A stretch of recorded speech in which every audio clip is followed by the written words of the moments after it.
Hey everybody, Cecil Alexander here. Today we're going to be talking about some effective tips for building constructive lines over jazz standards and chord progressions. A common problem that I hear amongst beginner and intermediate jazz improvisers is that they feel that their lines are too scalar. And another problem that some more advanced improvisers might have is that they feel like they're just playing licks when it comes time to improvise. And those are the exact problems that I want to address in today's video. All the materials we're going to take a look at today come from my latest course with jazz lesson videos, Jazz Line Building. In the course, we go over things such as common chord scales, bebop scales, arpeggios and arpeggio variations, use of chromaticism, as well as more complex concepts such as melodic cells, substitutions, and editing through chord changes. If you'd like to dig a little bit deeper into the concepts we're talking about in today's video, you can find the link to the course below in the description. And you can also feel free to use the coupon code LINES25 for an additional $25 off. So the first concept that we're going to take a look at today is the topic of common chord scales. So if we take a look at just the modes of the melodic minor scale in order, off of the 1, we're going to have C melodic minor. So that's going to be 1, 2, flat 3, 4, 5, natural 6, natural 7.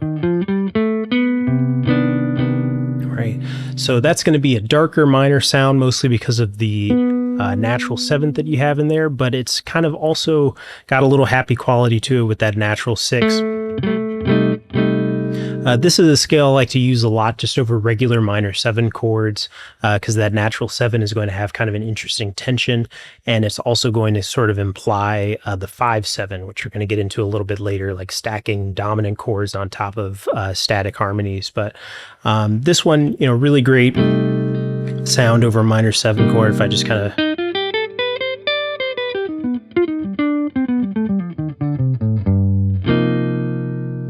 our next mode out of the melodic minor scale, and I'm going to do these all off of C like I did with the major scale modes, is going to be Dorian flat 2.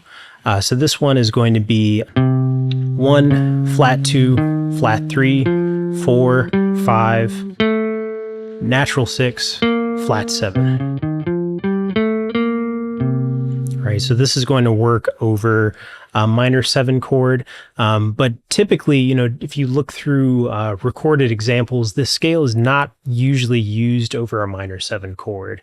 Jazz musicians will kind of take that flat 2 and use that as a justification to use it over dominant 7th chords typically. So if you have like a C7 alter, C7 sharp 9, or flat 9, using C Dorian flat 2 is kind of a cool option over that. So.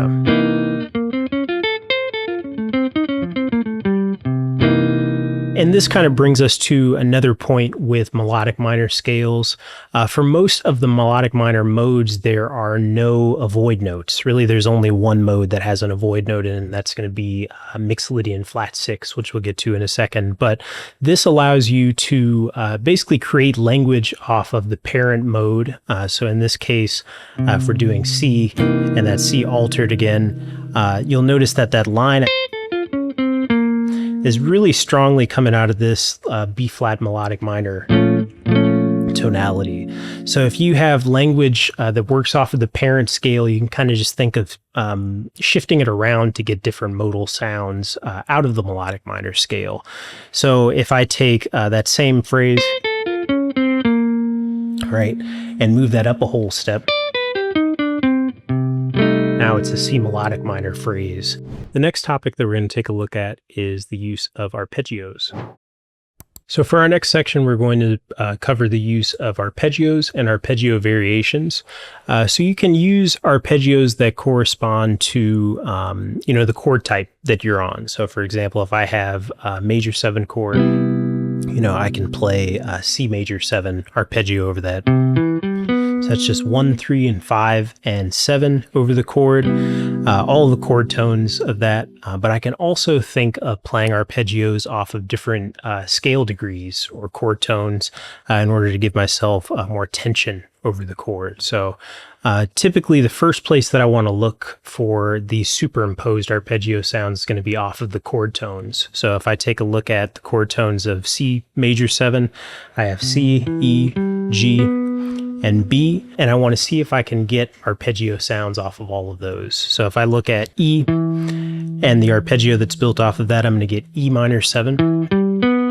So against that C major 7, that's going to give me the 3, 5, 7, and 9. So I'm getting 3 of the chord tones and 1 tension with that D natural, right?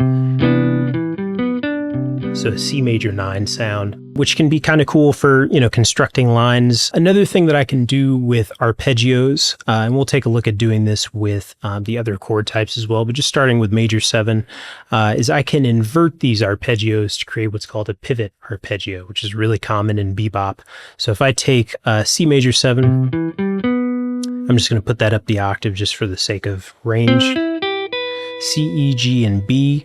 In order to create a pivot arpeggio, what I'm going to do is lower the top 3 notes down 1 octave. So I have C, E, G, B instead of all ascending like that. And then another step I can take that is to add a little bit of rhythmic variation to this. You know, one thing we'll take a look at in sections coming up is going to be little melodic ideas that have this rhythmic component built into them. So if I just add a chromatic approach before the 2nd note and then go up the remaining 3 notes as part of an 8th note triplet, you know, I end up with this cool rhythmic variation, the 8th note triplets being built into that idea. If I take a look at doing that with the other arpeggios that we've taken a look at, I'm going to have E minor 7. All right, so I could finger that a little differently and do a pivot with it. So E, G, B, D. It's going to end up like that with the G, B, and D down the octave. And then again, I could add that pivot rhythmic variation, right? And then doing it with the other arpeggios as well, like A minor 7 we took a look at. Right, so that came from A, C, E, G, and also G7 and B minor 7 flat 5. There's G7, and then B minor 7 flat 5. Right. The next topic we're going to take a look at is borrowing language from tunes. The next technique that we're going to take a look at for improving your line building over changes is deriving melodic material from bebop tunes. So one of my favorite tunes to do this with is going to be Donna Lee. So if we take just the first couple of measures of that melody, you know, a phrase like that I would think of as being a bunch of smaller pieces being put together to create this long flowing line with, you know, rhythmic variation with it, different contours and all that kind of stuff. So if I take a look at just the first phrase, it's going to be over A flat major 7. So we'll just look at everything that's inside of that A flat sound. So I can see already that the second half of that is just descending like the A flat major bebop scale. So I can kind of file that away. You know, it's okay to have some descending scalar moments in your lines, but the first part of the line is what I really want to draw attention to. It may seem simple, but this can kind of add a lot of interest to your 8th note lines. Again, you know, we took a look at some chromatic approaches and closures that have rhythm built into them.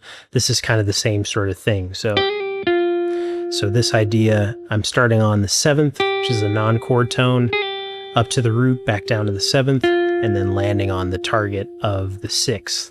So if I move this through the scale, right, that's up a step within the scale, up another step,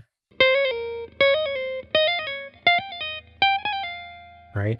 All of those can kind of be, you know, various starting points for that shape.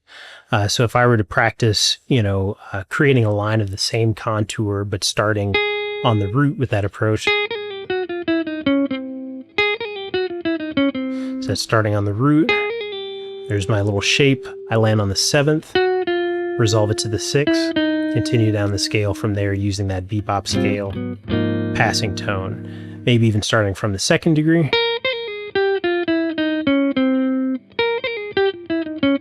So that's starting on the 2nd, up to the 3rd, back down to the 2nd, resolving the second to the root, continuing down the major bebop scale from there. The next topic we're going to take a look at is editing your way through chord changes. So the next concept that we're going to take a look at for line building is something that I call editing. And this is a technique that I use for just gaining fluency with playing over changes, but also for kind of fleshing out some melodic or harmonic or even rhythmic ideas sometimes. So the idea came from these Clifford Brown practice tapes, which you can find on YouTube. And it's just Clifford Brown, I think, in a practice room somewhere, just playing, unaccompanied over a rhythm changes tune, if I remember correctly. And the interesting thing I noticed when I was listening to this is that, anytime he maybe made a mistake or played something that he didn't intend to play, or even when he played something that he really liked, he would stop and kind of backtrack and find, ways of developing that. Or if it was a mistake, he'd find ways of kind of editing it to be more musical or maybe more in line with what he was hearing in the moment. And I find that this is really important to do because it's just kind of a way of building good habits through chord progression, or with your language through chord progression. So I typically will do this over tunes, but you could also do this just over static chords to start. So if I have, C7 in mind, I'll kind of give myself, a pulse like time feel. So 1, 2, 1, 2, 3, 4.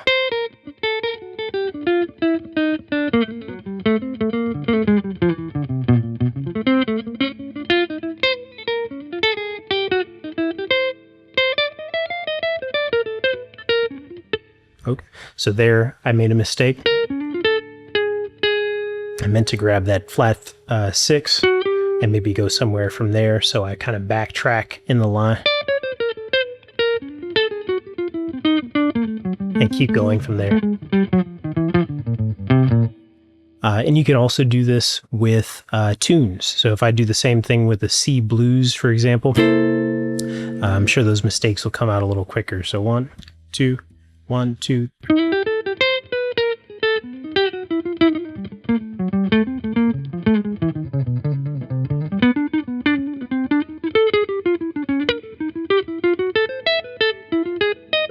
So there, that was fine. But I'd like to do something maybe a little bit more interesting, maybe something that has some rhythmic variation in it.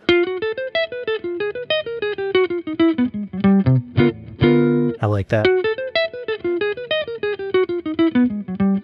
And you'll notice every time I do something a little bit different, and I think that that's good because that kind of keeps me in the moment, actually improvising and not just kind of, gluing licks together or gluing things together that I know are safe.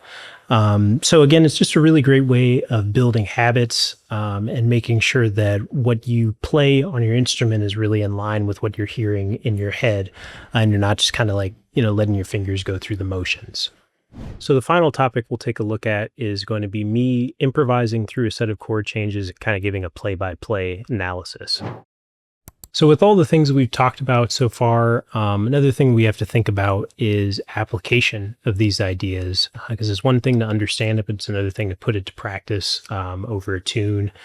So one thing that you'll come across a lot with jazz standards is voice leading, in particular voice leading through challenging sets of chord changes. So if you take something like what's called the Tad Dameron turnaround, for example, which is going to be in the key of C, C major 7, E flat major 7, A flat major 7, D flat major 7. So those all like modal interchange chords is what those are called. So 1 major 7, flat 3 major 7, flat 6 major 7, and flat 2 are all going to come from different, colors of minor. So 1 major, this kind of comes from C Aeolian or natural minor, also C Aeolian, and then this comes from C Phrygian. There are different variations on this chord progression, sometimes with like more of a John Coltrane twist on it. You might see something like 1 major 7 into flat 3 7, or the 5 of that A flat major 7, and then flat 2 7, or also interchange with the flat 2 major 7.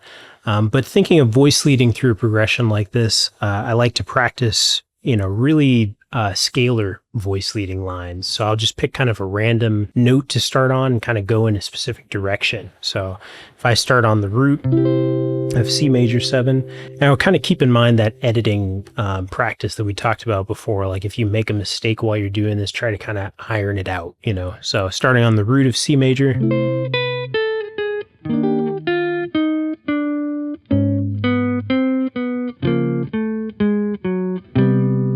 So I landed on the 4th of that A flat major 7, but I made music out of it. I used that 4th to the 3rd, and then did a resolution to the 1 chord like that. So every time I do that, I might come up with something a little bit different. And that's good because, again, you're staying in the moment, you're improvising.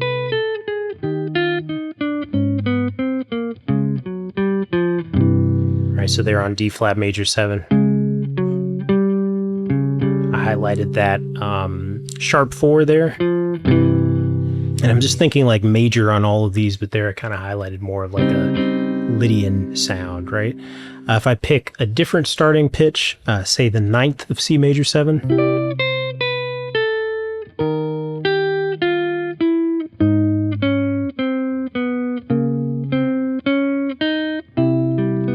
So there I played around with some different directions rather than keeping everything pretty descending. I did an ascending thing at the end.